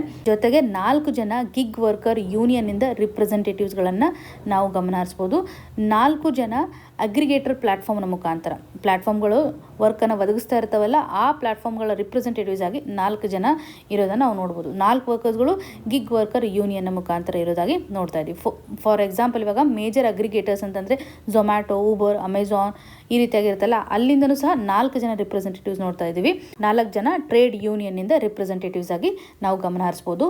ಇದರೊಂದಿಗೆ ಮ್ಯಾಂಡೇಟರಿ ರಿಜಿಸ್ಟ್ರೇಷನ್ ರಿಕ್ವೈರ್ಮೆಂಟ್ಸನ್ನು ಸಹ ಮಾಡಿದ್ದಾರೆ. ಬೋರ್ಡ್ ಒಂದಿಗೆ ಗಿಗ್ ವರ್ಕರ್ಸ್ಗಳು ಹಾಗೂ ಅಗ್ರಿಗೇಟರ್ಸ್ಗಳು ಇಬ್ಬರೂ ಸಹ ರಿಜಿಸ್ಟ್ರೇಷನನ್ನು ಮಾಡ್ಕೋಬೇಕಾಗಿದೆ. ಇಲ್ಲಿ ಅಗ್ರಿಗೇಟರ್ಸ್ ಅಂತ ಏನು ಕರಿತೀವಿ ಅಥವಾ ಪ್ಲ್ಯಾಟ್ಫಾರ್ಮ್ ಅಗ್ರಿಗೇಟರ್ಸ್ಗೆ ಸಂಬಂಧಪಟ್ಟಂತೆ ಒಂದು ಟೈಮ್ ಲಿಮಿಟೇಷನನ್ನು ಕೊಟ್ಟಿದ್ದಾರೆ. 45 ಡೇಸ್ ನಡೆಯಲ್ಲಿ ಅವರು ಕಂಪ್ಲೀಟ್ ಆಗಿರ್ತಕ್ಕಂಥ ಒಂದು ರಿಜಿಸ್ಟ್ರೇಷನನ್ನು ಮಾಡ್ಕೋಬೇಕು. ಯಾರ್ಯಾರು ಗಿಗ್ ವರ್ಕರ್ಸ್ಗಳಿದಾರಲ್ಲ ಅವ್ರಿಗೆ ಸಂಬಂಧಪಟ್ಟಂಥ ಎಲ್ಲ ಮಾಹಿತಿಯನ್ನು ಅವರು ಪ್ರೊವೈಡ್ ಮಾಡಬೇಕು ಅಂತ ಆ ಒಂದು ವೆಲ್ಫೇರ್ ಬೋರ್ಡ್ ನಡೆಯಲ್ಲಿ ಕಂಪ್ಲೀಟಾಗಿ ಅವರ ಒಂದು ರಿಜಿಸ್ಟ್ರೇಷನನ್ನು ನಾವಿಲ್ಲಿ ಎನ್ಶೋರ್ ಮಾಡಬೇಕು. ಜೊತೆಗೆ ಗಿಗ್ ವರ್ಕರ್ಸ್ಗಳಿಗೆ ಒಂದು ಯೂನಿಕ್ ಆಗಿರತಕ್ಕಂತಹ ಐಡಿಯನ್ನು ಸಹ ಕೊಟ್ಟಿದ್ದಾರೆ. ಐಡೆಂಟಿಫಿಕೇಷನ್ ನಂಬರ್ ಥರನೇ ಇಲ್ಲಿ ನಾವು ಗಮನ ಹರಿಸ್ಬೋದು. ಐಡಿಯನ್ನು ಪ್ರತಿಯೊಬ್ಬರಿಗೂ ಕೊಡೋದ್ರ ಮುಖಾಂತರ ನಾವು ಟ್ರ್ಯಾಕ್ ಮಾಡ್ಬೋದು. ವರ್ಕರ್ ಎಲಿಜಿಬಿಲಿಟಿಗೆ ಸಂಬಂಧಪಟ್ಟಂತೆ ಟ್ರ್ಯಾಕಿಂಗ್ ಸಿಸ್ಟಮನ್ನು ಎನ್ಹಾನ್ಸ್ ಮಾಡೋದು. ಈ ಒಂದು ವೆಲ್ಫೇರಿಸ್ಟಿಕ್ ಇನಿಷಿಯೇಟಿವ್ನ ಇಂಪಾರ್ಟೆನ್ಸ್ ಏನಂತಂದರೆ ಸೋಷಿಯಲ್ ಸೆಕ್ಯೂರಿಟಿಯನ್ನು ಅವ್ರಿಗೆ ಪ್ರೊವೈಡ್ ಮಾಡ್ತಾ ಇದ್ದಾರಲ್ಲ, ಸೊ ಅವ್ರಿಗೆ ಬೆನಿಫಿಟ್ ಬರಬೇಕು ಅಂತಂದರೆ ಸರಿಯಾದಂಥ ಒಂದು ಮಾಹಿತಿ ಬೇಕು ಅನ್ನುವಂಥದ್ದಾಗಿ ನಾವು ನೋಡ್ಬೋದು. ವೆಲ್ಫೇರ್ ಫಂಡ್ ಸ್ಟ್ರಕ್ಚರ್ ಅಂತ ನಾವು ಬಂದಾಗ ಇದನ್ನು ಅಗ್ರಿಗೇಟರ್ ಪ್ಲ್ಯಾಟ್ಫಾರ್ಮ್ನ ಮುಖಾಂತರನೂ ಸಹ ಕಲೆಕ್ಟ್ ಮಾಡ್ಕೊಂಡಿರ್ತಾರೆ. ಇವಾಗ ಸ್ವಿಗ್ಗಿ, ಝೊಮ್ಯಾಟೊ, ಅಮೆಝಾನ್ ಇವೆಲ್ಲ ನೋಡ್ತೀವಲ್ಲ, ಆ ಪ್ಲ್ಯಾಟ್ಫಾರ್ಮ್ಗಳ ಮುಖಾಂತರನೂ ಸಹ ಅಮೌಂಟನ್ನು ಕಲೆಕ್ಟ್ ಮಾಡ್ಕೋತಾರೆ. ಜೊತೆಗೆ ಸ್ಟೇಟ್ ಗೌರ್ಮೆಂಟ್ಗಳು, ಯೂನಿಯನ್ ಗೌರ್ಮೆಂಟ್ಗಳು ಕಾಂಟ್ರಿಬ್ಯೂಟ್ ಮಾಡೋದನ್ನು ನಾವು ಗಮನ ಹರಿಸ್ತಾ ಇದ್ವಿ. ಅಂದರೆ ಗ್ರ್ಯಾಂಟ್ನ ಮುಖಾಂತರ state government, union government provide ಮಾಡುತ್ತೆ. ವೆಲ್ಫೇರ್ ಫೀಯನ್ನು ಕಲೆಕ್ಟ್ ಮಾಡುವಾಗ ಅಗ್ರಿಗೇಟರ್ಸ್ಗಳ ಒಂದು ಕಾಂಟ್ರಿಬ್ಯೂಷನನ್ನು ನೋಡ್ಬೋದು. ಈ ಒಂದು ಬೋರ್ಡ್ ನಡಿನಲ್ಲಿ ಸ್ಟಾರ್ಟಿಂಗ್ ಏನು ಮಾಡಿದ್ದಾರೆ ಅಂತಂದರೆ ಒಂದು ಫೀಯನ್ನು ಸೆಟಪ್ ಮಾಡಿದ್ದಾರೆ. 1% ಅಥವಾ 1.5% ಅಷ್ಟು ಕ್ಯಾಪನ್ನು ಹಾಕಿದ್ದಾರೆ. ಇದು ವೆಲ್ಫೇರ್ಗೆ ಸಂಬಂಧಪಟ್ಟಂಥ ಫೀಸನ್ನು ಯಾರು ಕೊಡಬೇಕು ಅಂದರೆ ಅಗ್ರಿಗೇಟರ್ಸ್ಗಳು ಕೊಡಬೇಕು. ಸೆಕ್ಟರ್ ವೈಸು ಮತ್ತು ಬಿಸ್ನೆಸ್ ಮಾಡೆಲ್ನ ಆಧಾರದ ಮೇಲೆ ರೇಟನ್ನು ಡಿಸೈಡ್ ಮಾಡ್ತಾರೆ ಅಂತಲೇ ಹೇಳ್ಬೋದು. ಇನಿಷಿಯಲ್ ಫೇಸ್ ನಡಿಯಲ್ಲಿ ಯಾವುದೇ ರೀತಿಯಾಗಿ ಪ್ಲ್ಯಾಟ್ಫಾರ್ಮ್ ಮೇಲೂ ಸಹ ಬರ್ಡನ್ ಇವಾಗ ಕ್ರಿಯೇಟ್ ಆಗಬಾರ್ದು ಅನ್ನುವಂಥ ನಿಟ್ಟಿನಲ್ಲಿ, ಜೊತೆಗೆ ಸ್ಟೇಟು ಸಹ ಕಾಂಟ್ರಿಬ್ಯೂಷನನ್ನು ಮಾಡ್ತಾ ಇರೋದ್ರಿಂದ ವೆಲ್ಫೇರ್ ಫಂಡ್ನ ಒಂದು ಎಫಿಷಿಯನ್ಸಿಯನ್ನು ಎನ್ಹ್ಯಾನ್ಸ್ ಮಾಡ್ಬೋದು. ಇವಾಗ ನೋಡಿ ಸಿಗ್ನಿಫಿಕೆನ್ಸ್ ಏನಿದೆ ಅಂತಂದರೆ ಸೋಷಿಯಲ್ ಸೆಕ್ಯೂರಿಟಿಯನ್ನು ನಾವು ಪ್ರೊವೈಡ್ ಮಾಡ್ತಾ ಇದ್ದೀವಿ, ಒಂದು ಫಾರ್ಮಲ್ ಐಡೆಂಟಿಫಿಕೇಷನ್ ಅವ್ರು ಪ್ರೊವೈಡ್ ಮಾಡ್ತಾ ಇದ್ದೀವಿ ಅಂತ ಹೇಳ್ಬೋದು. ಒಂದು ಇನ್ಸ್ಟಿಟ್ಯೂಷನಲ್ ವೈಸ್ ನಾವು ಅವ್ರಿಗೆ ಪ್ರೊಟೆಕ್ಷನನ್ನು ಮಾಡಲಿಕ್ಕೆ ಮುಂದಾಗಿರುವಂಥದ್ದು. ಹಾಗಾಗಿ ಪ್ಲ್ಯಾಟ್ಫಾರ್ಮ್ ಎಕಾನಮಿ ರೆಗ್ಯುಲೇಷನ್ ಮಾಡೋದು ತುಂಬ ಇಂಪಾರ್ಟೆಂಟ್. ಲೇಬರ್ ರೈಟನ್ನು ಸಹ ನಾವು ಒದಗಿಸ್ದಂಗೆ ಆಗುತ್ತೆ, ಡಿಜಿಟಲ್ ಎಕಾನಮಿಗೂ ಸಹ ಕಾಂಟ್ರಿಬ್ಯೂಷನನ್ನು ಮಾಡ್ದಂಗೆ ಆಗುತ್ತೆ ಅನ್ನುವಂಥ ಕ್ಲಾರಿಟಿ ನಮಗಿಲ್ಲಿ ಇಂಪಾರ್ಟೆಂಟ್. GS ಪೇಪರ್ 2 ನಡೆಯಲ್ಲಿ ಬಹುಮುಖ್ಯವಾಗಿ governance, social justice, labour welfare ಆಸ್ಪೆಕ್ಟ್ನ ಆಧಾರದ ಮೇಲೆ, GS ಪೇಪರ್ 3 ನಲ್ಲಿ gig economy is very very important. Labour ರಿಫಾರ್ಮ್ಸ್ನ ಆಧಾರದ ಮೇಲೆ ಈ ಒಂದು ಇನಿಷಿಯೇಟಿವನ್ನು ಕನೆಕ್ಟ್ ಮಾಡ್ಕೋಬೋದು. ಇನ್ನು ಮುಂದಿನದಾಗಿ the solution to the falling rupee lies in diplomacy. ಈ ಒಂದು issue GS paper 2 international relation ಹಾಗೂ GS ಪೇಪರ್ 3 ಅಂತ ಬಂದಾಗ ಎಕ್ಸ್ಟರ್ನಲ್ ಸೆಕ್ಟರ್ ಟ್ರೇಡ್ ಆಸ್ಪೆಕ್ಟಲ್ಲಿ ಕನೆಕ್ಟ್ ಮಾಡ್ಬೋದು. ರೀಸೆಂಟ್ಲಿ ರುಪಿ ಫಾಲಿಂಗ್ ಡೌನ್ ಆಗ್ತಾ ಇರೋದನ್ನು ನಾವು ನೋಡ್ತಾ ಇದ್ದೀವಿ ಅಲ್ವಾ. ಇದಕ್ಕೆ ಕಾರಣಗಳು ಏನಿರ್ಬೋದು? ಆಥರ್ ಅವರು ಇಲ್ಲಿ ಮೆನ್ಷನ್ ಮಾಡಿರೋ ಪ್ರಕಾರ ಮ್ಯಾಕ್ರೋ ಎಕನಾಮಿಕ್ ಇಂಡಿಕೇಟರ್ಸ್ಗಳನ್ನು ನಾವು ಗಮನ ಹರಿಸಿದಾಗ ನಮ್ಮ ರುಪಿ ಸ್ಟ್ರಾಂಗ್ ಆಗಿರಬೇಕಿತ್ತು, ಬಟ್ ಸ್ಟ್ರಾಂಗ್ ಇಲ್ಲ. ಕಾರಣಗಳು ಏನಿರ್ಬೋದು, ವಾಟ್ ಆರ್ ದ ರೀಸನ್ಸ್ ಅನ್ನುವಂಥದ್ದನ್ನು ಇಲ್ಲಿ ಗಮನ ಹರಿಸ್ಬೋದು. ನಮ್ಮ ಒಂದು GDP ಗ್ರೋತ್ ಅಂತಲೇ ನಾವು ನೋಡಿದಾಗ 2025-26 ಅಂತ ಬಂದಾಗ 7.4% ಇದೆ ಅನ್ನುವಂಥದ್ದನ್ನು ಗಮನ ಹರಿಸ್ಬೋದು. ಈವನ್ ಕನ್ಸ್ಯೂಮರ್ ಪ್ರೈಸ್ ಇಂಡೆಕ್ಸ್ ಅಂತ ಬಂದಾಗ 1.33% ಇದೆ. ಅಂದರೆ ಲೋ ಇನ್ಫ್ಲೇಷನ್ ರೇಟ್ ಇದೆ. ಓಕೆ, ಗ್ರೋತ್ ಚೆನ್ನಾಗಿ ನೋಡ್ತಾ ಇದ್ವಿ, ಲೋ ಇನ್ಫ್ಲೇಷನ್ ರೇಟ್ ಇದೆ, ಆದರೂ ಕೂಡ ನಮ್ಮ ಒಂದು ರುಪಿ ಸ್ಟ್ರಾಂಗ್ ಆಗ್ತಾ ಇಲ್ಲ. RBI ಒಂದು ಟಾರ್ಗೆಟನ್ನು ಹಾಕ್ಕೊಂಡಿದೆಯಲ್ವಾ, ಮಿನಿಮಮ್ 4% ಅಷ್ಟು ನಾವು ಇನ್ಫ್ಲೇಷನ್ ಇರೋ ಥರ ನೋಡ್ಕೋಬೇಕು. +&- 2% ಇರಬಹುದು. ಓಕೆ, ಈ ಒಂದು ಬ್ಯಾಂಡ್ ವಿಡ್ತಲ್ಲಿ ಅಥವಾ ರೇಂಜಲ್ಲಿ ನಾವು ಇನ್ಫ್ಲೇಷನನ್ನು ಇಟ್ಕೊಂಡಿರುವಂಥದ್ದು. ರುಪಿ ಡಿಪ್ರಿಸಿಯೇಷನ್ ಆಗ್ತಾ ಇರೋದನ್ನು ನೋಡೋದಾದರೆ ನಿಯರ್ಲಿ 6% ಅಷ್ಟು ರುಪಿ ಡಿಪ್ರಿಷಿಯೇಟ್ ಆಗ್ತಾ ಬರ್ತಾ ಇರೋದನ್ನೇ ಗಮನ ಹರಿಸ್ತಾ ಇದ್ದೀವಿ. ಇದರಿಂದ ಏನು ರಿಯಲ್ ರೀಸನ್ಸ್ಗಳು ಇರ್ಬೋದು? ಟ್ರೇಡಲ್ಲಿ ಆಗ್ತಾ ಇರುವಂಥ ಒಂದು ಇಂಬ್ಯಾಲೆನ್ಸ್ ಅಂತಲೇ ಆಥರ್ ಅವರು ಹೇಳ್ತಾ ಇದ್ದಾರೆ. ನಮ್ಮ ಒಂದು ಟ್ರೇಡ್ ಡೆಫಿಸಿಟ್ ಆಗ್ತಾ ಇದೆ. ಟ್ರೇಡ್ ಡೆಫಿಸಿಟ್ ಅಂತ ಬಂದಾಗ ಡೆಫಿನೆಟ್ಲಿ ನಾವು ಹೆಚ್ಚು ಆಮದನ್ನು ಮಾಡ್ಕೊಳ್ತಾ ಇದ್ದೀವಿ, ರಫ್ತು ನಮ್ಮದು ಕಡಿಮೆ ಆಗಿದೆ ಅಂತಲೇ ಹೇಳ್ಬೋದು. ಇದೂ ಸಹ ಒನ್ ಆಫ್ ದ ರೀಸನ್ ಅಂತಲೇ ಗಮನ ಹರಿಸ್ಬೋದು. ಜೊತೆಗೆ ನೆಟ್ ಕ್ಯಾಪಿಟಲ್ ಫ್ಲೋಗೆ ಸಂಬಂಧಪಟ್ಟಂಥ ಒಂದು ಕಂಪ್ಯಾರಿಸನ್ನ ನೋಡಬೇಕಾಗುತ್ತೆ. 2024 ಏಪ್ರಿಲ್ ಹಾಗೂ ಡಿಸೆಂಬರ್ ಡ್ಯೂರೇಷನ್ ಅಂತಲೇ ನಾವು ನೋಡಿದಾಗ ಪ್ಲಸ್ ಕಂಡೀಷನಲ್ಲಿತ್ತು 10.6 ಬಿಲಿಯನ್ ಅಷ್ಟು. ಅದೇ ನಾವು 2025 ಅಂತ ನೋಡಿದಾಗ -3.9 ಬಿಲಿಯನ್ ಅಷ್ಟು ನಾವು ನೋಡ್ತಾ ಇದ್ದೇವೆ. ಅಂದರೆ ನೆಗೆಟಿವ್ ಕಂಡೀಷನ್ ನೋಡ್ತಾ ಇದ್ದೀವಿ. ಔಟ್ಫ್ಲೋನೇ ಜಾಸ್ತಿ ಆಗಿದೆ, ಇನ್ಫ್ಲೋಕೇನೋ ಅಂತಲೇ ಹೇಳ್ಬೋದು. ನೆಟ್ ಕ್ಯಾಪಿಟಲ್ ಫ್ಲೋಸ್ ನಡಿನಲ್ಲಿ ಆಗ್ತಾ ಇರುವಂಥ ಒಂದು ಅನ್ಸರ್ಟನಿಟಿ, ಇವೆಲ್ಲವೂ ಸಹ ನಮ್ಮ ರುಪಿ ಡಿಪ್ರಿಷಿಯೇಟ್ ಆಗಲಿಕ್ಕೆ, ವೀಕ್ ಆಗಲಿಕ್ಕೆ ಕಾರಣಗಳಂತ ಹೇಳ್ಬೋದು. ಕ್ಯಾಪಿಟಲ್ ಔಟ್ಫ್ಲೋ ಇವಾಗ ಆಗ್ತಾ ಇದೆಯಲ್ಲ, ಇದಕ್ಕೆ ಮೇಜರ್ ಕಾರಣ ನಿಮಗೆಲ್ಲ ಗೊತ್ತಿದೆ. ಸಾಕಷ್ಟು ಸರ್ತಿ ನಾವು ಈ ಒಂದು ಇಶ್ಯೂನ ನೋಡಿದ್ದೇವೆ. ಡೊನಾಲ್ಡ್ ಟ್ರಂಪ್ ಅವರ ಟ್ರೇಡ್ ವೆಪನೈಸೇಷನ್ ಅಂತಲೇ ಹೇಳ್ಬೋದು. 25% ಅಗೇನ್ 25% ಟ್ಯಾರಿಫನ್ನು ಹಾಕಿದ್ದಾರೆ. ಈ ಒಂದು ಹಂತದಲ್ಲಿ ಏನಾಗುತ್ತೆ ಅಂದರೆ ಪರ್ಟಿಕ್ಯುಲರ್ಲಿ ಇನ್ವೆಸ್ಟರ್ಸ್ಗೆ ಒಂದು ಕಾನ್ಫಿಡೆನ್ಸ್ ಕಡಿಮೆ ಆಗುವಂಥ ಸಾಧ್ಯತೆ ಇರುತ್ತೆ. ಅದರಿಂದಾಗಿ ಅವ್ರು ಏನು ಮಾಡ್ತಾರೆ, ತಮ್ಮ ಇನ್ವೆಸ್ಟ್ಮೆಂಟನ್ನು ಸಹ ತೆಗೆದುಕೊಳ್ತಾರೆ. ರುಪಿ ಆಟೋಮೆಟಿಕ್ಲಿ ವೀಕ್ ಆಗೋದನ್ನು ನೋಡ್ತಾ ಇದ್ವಿ. ಇದು ಟ್ರೇಡ್ ಮೇಲೆ ಇಂಪ್ಯಾಕ್ಟನ್ನು ಕ್ರಿಯೇಟ್ ಮಾಡಿರುತ್ತೆ ಅಂತಲೇ ಗಮನ ಹರಿಸ್ಬೋದು. ಇಲ್ಲಿ ಒಂದು ಡಿಪ್ಲೊಮೆಸಿಯ ಆಧಾರದ ಮೇಲೆ ನಾವು ನೋಡ್ತಾ ಇದ್ದೀವಿ. ಗ್ಲೋಬಲ್ ಲೆವೆಲಲ್ಲಿ ಇರುವಂಥ ಒಂದು ಲಿಕ್ವಿಡಿಟಿ ಯಾವ ರೀತಿಯಾಗಿದೆ ಅನ್ನೋದು ಸಹ ಮ್ಯಾಟ್ರ್ ಆಗುತ್ತೆ. ಒಂದೆಡೆ ನಮ್ಮ ರುಪಿಯ ಒಂದು ಸ್ಟ್ರೆಂತ್ ಯಾವ ರೀತಿಯಾಗಿದೆ ಅಂತ ಡಿಟರ್ಮೈನ್ ಮಾಡ್ತಕ್ಕಂಥ ಫ್ಯಾಕ್ಟರ್ಸ್ಗಳು ಗ್ಲೋಬಲ್ ಲೆವೆಲಲ್ಲಿ ಒಂದು ಲಿಕ್ವಿಡಿಟಿ ಎಷ್ಟರ ಮಟ್ಟಿಗಿದೆ ಅಂತ. ಇವಾಗ ನೋಡಿ, for example US federal reserve ಏನಾದರೂ ರೇಟಲ್ಲಿ ಹೈಕ್ ಮಾಡಿದರೆ, ಇಂಟ್ರೆಸ್ಟ್ ರೇಟನ್ನು ಹೈಕ್ ಮಾಡಿದರೆ ಅಂತಂದರೆ ಆಟೋಮೆಟಿಕ್ಲಿ ಏನಾಗುತ್ತೆ ಹೇಳಿ, ನಮ್ಮಲ್ಲಿರ್ತಕ್ಕಂಥ ಇನ್ವೆಸ್ಟರ್ಸ್ಗಳೆಲ್ಲ ತೆಗೆದುಕೊಂಡು ನಮ್ಮ ಕ್ಯಾಪಿಟಲ್ ಏನಾಗುತ್ತೆ, ಔಟ್ಫ್ಲೋ ಆಗಿಬಿಡುತ್ತೆ. ಓಕೆ, ಇದರಿಂದನೂ ಸಹ ಗ್ಲೋಬಲ್ ಲೆವೆಲಲ್ಲಿ ಡಿಟರ್ಮೈನಿಂಗ್ ಫ್ಯಾಕ್ಟರ್ ಅಂತ ಹೇಳ್ಬೋದು. ನಮ್ಮ ರುಪಿ ಈ ಒಂದು ಹಂತದಲ್ಲಿ ಡಿಪ್ರಿಷಿಯೇಟ್ ಆಗೋದನ್ನು ನಾವು ಗಮನ ಹರಿಸ್ಬೋದು. Capital outflow is the biggest reason. As of ನಾವು ಎಕನಾಮಿಕ್ ಸ್ಟ್ರೆಂತ್ ನಮ್ಗೆ ಸ್ಟ್ರಾಂಗ್ ಇದೆ, GDP ಗ್ರೋತ್ ಇದೆ, ಲಿಮಿಟೇಷನಲ್ಲಿಯೂ ಸಹ ಇನ್ಫ್ಲೇಷನನ್ನು ನಾವು ಕಾಣ್ತಾ ಇದ್ದೀವಿ. ಎವರೇಜ್ ರೇಂಜಲ್ಲೇ ಇದೆ. ಇನ್ಫ್ಲೇಷನಿಂದ ಸಹ ಸಾಕಷ್ಟು ಇಂಪ್ಯಾಕ್ಟ್ ಏನು ಆಗಿಲ್ಲ ಇಲ್ಲಿ. ಕ್ಯಾಪಿಟಲ್ ಔಟ್ಫ್ಲೋ ಮುಖಾಂತರ ಅನ್ಸರ್ಟಿನಿಟಿ ಕ್ರಿಯೇಟ್ ಆಗಿದೆ ಅಂತಲೇ ಹೇಳ್ಬೋದು. ಇದೊಂದು ಜಿಯೋ ಪೊಲಿಟಿಕಲ್ ಲಿವರೇಜನ್ನು ಕ್ರಿಯೇಟ್ ಮಾಡ್ತಾ ಇದೆ ಅಂತ ಬಿಕಾಸ್ ಆಫ್ ಟ್ರಂಪ್ಸ್ ಆ್ಯಕ್ಷನ್. ಸೊ ಈ ಒಂದು ಹಂತದಲ್ಲಿ RBI ಏನು ಮಾಡಬೇಕು? RBI ಇವಾಗ ಅನ್ನೆಸೆಸರಿಲಿ ನಮ್ಮ ರುಪಿಯನ್ನು ಚೇಂಜ್ ಮಾಡಲಿಕ್ಕೆ ಆಗೋದಿಲ್ಲ. ವೈ? ಬಿಕಾಸ್ ನಾವು 1993ಇಂದ ಮ್ಯಾನೇಜ್ಡ್ ಫ್ಲೋಟನ್ನು ಮಾಡ್ತೀವಿ. ಅಂದರೆ ಮಾರ್ಕೆಟು ಸಹ ಅಥವಾ ಎಕ್ಸ್ಚೇಂಜ್ ರೇಟು ಸಹ ನಮ್ಮ ಒಂದು ರುಪಿ ಸ್ಟ್ರೆಂತನ್ನು ಡಿಟರ್ಮೈನ್ ಮಾಡುವಂಥದ್ದು. ಹಾಗಾಗಿ we are also subjected to volatility. ನಮ್ಮ ರುಪಿನೂ ಸಹ ಇವತ್ತು ವೊಲಟಾಲಿಟಿಗೆ ಸಬ್ಜೆಕ್ಟ್ ಆಗಿದೆ ಅಂತಲೇ ಹೇಳ್ಬೋದು. ಆದರೆ RBI ಎಕ್ಸ್ಟ್ರೀಮ್ ಕಂಡೀಷನಲ್ಲಿ ಮ್ಯಾನೇಜನ್ನು ಮಾಡಬಹುದು, ಬಟ್ ಇಲ್ಲಿ ಸಡನ್ನಾಗಿ ಮಾಡಲಿಕ್ಕೆ ಆಗೋದಿಲ್ಲ. ಆದರೆ ಇನಿಷಿಯಲ್ ಸ್ಟೇಜಲ್ಲಿ ಕೆಲವೊಂದಿಷ್ಟು ಚೇಂಜಸನ್ನು ಮಾಡ್ತಾ ಇರ್ತಾರೆ. ಫಾರ್ ಎಕ್ಸಾಂಪಲ್, ನಮ್ಮಲ್ಲಿರುವಂಥ ಡಾಲರ್ ಹೋಗಬಾರ್ದು ಅಂತಂದರೆ ನಾವು ಬಾಂಡನ್ನು ಇಶ್ಯೂ ಮಾಡುವಂಥದ್ದಾಗಿರ್ಬೋದು, ಅಥವಾ ಇನ್ವೆಸ್ಟರ್ಸ್ಗಳಿಗೆ ಒಂದು ಕಾನ್ಫಿಡೆನ್ಸನ್ನು ತರುವಂಥದ್ದಾಗಿರ್ಬೋದು, ಹೆಚ್ಚು ಇಂಟ್ರೆಸ್ಟನ್ನು ಅಟ್ರ್ಯಾಕ್ಟ್ ಮಾಡುವಂಥದ್ದಾಗಿರ್ಬೋದು. ಬಿಕಾಸ್ ರುಪಿ ಡಿಪ್ರಿಸಿಯೇಷನ್ ಆಗೋದು ಶಾರ್ಟ್ ಟರ್ಮಲ್ಲಿ ಸ್ವಲ್ಪ ಬೆನಿಫಿಟ್ ಇರುತ್ತೆ, ಆದರೆ ಲಾಂಗ್ ಟರ್ಮಲ್ಲಿ ಇದು ನಮ್ಮ ಎಕಾನಮಿಗೆ ಒಳ್ಳೆಯದಲ್ಲ. ಹಾಗಾಗಿ ಚೇಂಜಸನ್ನು ಮಾಡಲಿಕ್ಕೆ ಮುಂದಾಗೋದಾಗಿ ನೋಡ್ಬೋದು. ಈ ಒಂದು ಆರ್ಟಿಕಲ್ ನಡೆಯಲ್ಲಿ ಏನು ಹೇಳ್ತಾ ಇದ್ದಾರೆ ಅಂದರೆ, ಕ್ಯಾಪಿಟಲ್ ಔಟ್ಫ್ಲೋ ಆಗಲಿಕ್ಕೆ ಕಾರಣ ಏನಂತಂದರೆ ಡಿಪ್ಲೊಮ್ಯಾಟಿಕ್ ಎಂಗೇಜ್ಮೆಂಟ್ ಆಗ್ತಾ ಇಲ್ಲ when it comes to the US part. US ಒಂದಿಗೆ ಸರಿಯಾದಂಥ ಒಂದು ಟ್ರೇಡ್ ನೆಗೋಸಿಯೇಷನ್ ಮಾಡೋದು ತುಂಬ ಇಂಪಾರ್ಟೆಂಟ್. ಇದರಿಂದ ಇನ್ವೆಸ್ಟರ್ಸ್ಗಳ ಒಂದು ಕಾನ್ಫಿಡೆನ್ಸನ್ನು ರೀಸ್ಟೋರ್ ಮಾಡ್ಬೋದು. ಕ್ಯಾಪಿಟಲ್ ಔಟ್ಫ್ಲೋ ಆಗೋದನ್ನು ಸಹ ನಾವು ತಡೆಗಟ್ಟಲಿಕ್ಕೆ ಸಾಧ್ಯತೆ ಇದೆ. RBIಗೆ ಡೆಫಿನೆಟ್ಲಿ ಸ್ವಲ್ಪ ಲಿಮಿಟೇಷನ್ಸ್ ಇರುತ್ತೆ. ಸೊ ಗ್ಲೋಬಲ್ ಲೆವೆಲ್ ಆಗ್ತಾ ಇರುವಂಥ ಒಂದು ಶಾಕನ್ನು ತಡೆಗಟ್ಟಬೇಕು ಅಥವಾ ಪ್ರಿವೆಂಟ್ ಮಾಡಬೇಕು ಅಂತಂದರೆ ನಾವು ಕೇವಲ ಫಿಕ್ಸ್ಡ್ ಎಕ್ಸ್ಚೇಂಜ್ ರೇಟ್ ಮೇಲೆ ಹೋಗಲಿಕ್ಕೆ ಆಗೋದಿಲ್ಲ, ಬಟ್ ಟ್ರೇಡ್ ನೆಗೋಸಿಯೇಷನ್ ಮುಖಾಂತರನೂ ಸಹ ಕಂಟ್ರೋಲ್ ಮಾಡಬೇಕು ಅನ್ನುವಂಥ ಡೈಮೆನ್ಷನನ್ನು ಆರ್ಟಿಕಲಲ್ಲಿ ಮೆನ್ಷನ್ ಮಾಡ್ತಾ ಇದ್ದಾರೆ. ಏನು ಸೊಲ್ಯೂಷನ್ ಇದೆ? ನಾವು ಸರಿಯಾದಂಥ ಒಂದು ಡಿಪ್ಲೊಮೆಸಿಯನ್ನು ಯಾಕೆ ತರಬೇಕು? ಇದಕ್ಕೆ ಕಾರಣಗಳು ಯಾವ ರೀತಿಯಾಗಿದೆ? ಯಾಕೆ ಇವತ್ತು ಮನಿ ಔಟ್ಫ್ಲೋ ಆಗ್ತಾ ಇದೆ? ಸೊ ಡಿಪ್ರಿಸಿಯೇಷನ್ಗೆ ಸಂಬಂಧಪಟ್ಟಂಥ ರೀಸನ್ಸ್ಗಳು ಏನಿದಾವೆ ಅನ್ನುವಂಥ ಕ್ಲಾರಿಟಿ ಇರಬೇಕು, ಯಾಕೆಂದರೆ ಪ್ರಿಲಿಮ್ಸಲ್ಲಿ ಕ್ವಶನ್ಸ್ಗಳನ್ನು ಕೇಳ್ತಾರೆ. ಸೊ ಈ ಒಂದು ಹಂತದಲ್ಲಿ ಆರ್ಟಿಕಲಲ್ಲಿ ಮೆನ್ಷನ್ ಮಾಡಿರೋ ಪ್ರಕಾರ RBI intervention is very very limited. So diplomacy is the best solution ಅನ್ನುವಂಥ ಆಸ್ಪೆಕ್ಟನ್ನು ನಾವಿಲ್ಲಿ ಕನೆಕ್ಟ್ ಮಾಡ್ಬೋದು. ಮುಂದಿನ ಆರ್ಟಿಕಲನ್ನು ನೋಡುವಂಥದ್ದಾದರೆ, manufacturing woes capital support alone will not add to battery cell manufacturing capacity. ಈ ಒಂದು ಇಶ್ಯೂ ನಮಗೆ GS ಪೇಪರ್ 3 ಅಂತ ಬಂದಾಗ ಎಕನಾಮಿಕ್ ಸೆಕ್ಷನಲ್ಲಿ ಇಂಡಸ್ಟ್ರಿಯಲ್ ಪಾಲಿಸಿ, ಅದರಲ್ಲೂ ಮ್ಯಾನುಫ್ಯಾಕ್ಚರಿಂಗ್ ಸೆಕ್ಟರ್ನ ಗ್ರೋ ಮಾಡಲಿಕ್ಕಂತೆ ತಂದಿರತಕ್ಕಂಥ ಸ್ಕೀಮ್ಸ್ಗಳು ನಮಗೆ ಇಂಪಾರ್ಟೆಂಟ್ ಆಗುತ್ತೆ. ಪ್ರೊಡಕ್ಷನ್ ಲಿಂಕ್ಡ್ ಇನ್ಸೆಂಟಿವ್ ಸ್ಕೀಮ್ ಅಂತಲೇ ನಾವು ನೋಡ್ಬೋದು. ಅದರಲ್ಲೂ ಸೋಲಾರ್ ಆ್ಯಂಡ್ ಬ್ಯಾಟರಿ ವ್ಯಾಲ್ಯೂ ಚೈನ್ಗೆ ಸಂಬಂಧಪಟ್ಟಂತೆ ಸಾಕಷ್ಟು ಡಿಸ್ಕಷನ್ ನಡೀತಾ ಇದೆ. ಪ್ರಸ್ತುತವಾಗಿ ನಾವು ರಿನ್ಯೂವಬಲ್ ಎನರ್ಜಿಗೆ ಸಂಬಂಧಿಸಿದಂತೆ ಫೋಕಸನ್ನು ಮಾಡ್ತಾ ಇದ್ದೀವಿ ಅಥವಾ ಮ್ಯಾನುಫ್ಯಾಕ್ಚರಿಂಗ್ ಸೆಕ್ಟರನ್ನು ಡೆವಲಪ್ ಮಾಡಲಿಕ್ಕೆ ಫೋಕಸನ್ನು ಮಾಡ್ತಾ ಇದ್ದೀವಿ ಅಂತಂದರೆ ಕೆಲವೊಂದಿಷ್ಟು ಸ್ಟ್ರಕ್ಚರಲ್ ಪ್ರಾಬ್ಲಮ್ಗಳಿರುತ್ತಲ್ಲ, ಸ್ಟ್ರಕ್ಚರಲ್ ಚಾಲೆಂಜಸ್ಗಳು ಯಾವ ರೀತಿಯಾಗಿದೆ, ನಾವು ಯಾವ ರೀತಿಯಾಗಿ ಈ ಒಂದು ಪ್ರೊಡಕ್ಷನ್ ಲಿಂಕ್ಡ್ ಇನ್ಸೆಂಟಿವ್ ಸ್ಕೀಮ್ನ ಡಿಸೈನನ್ನು ಬದಲಾವಣೆ ಮಾಡಬೇಕು ಅಂತ ಆರ್ಟಿಕಲಲ್ಲಿ ಮೆನ್ಷನ್ ಮಾಡ್ತಾ ಇದ್ದಾರೆ.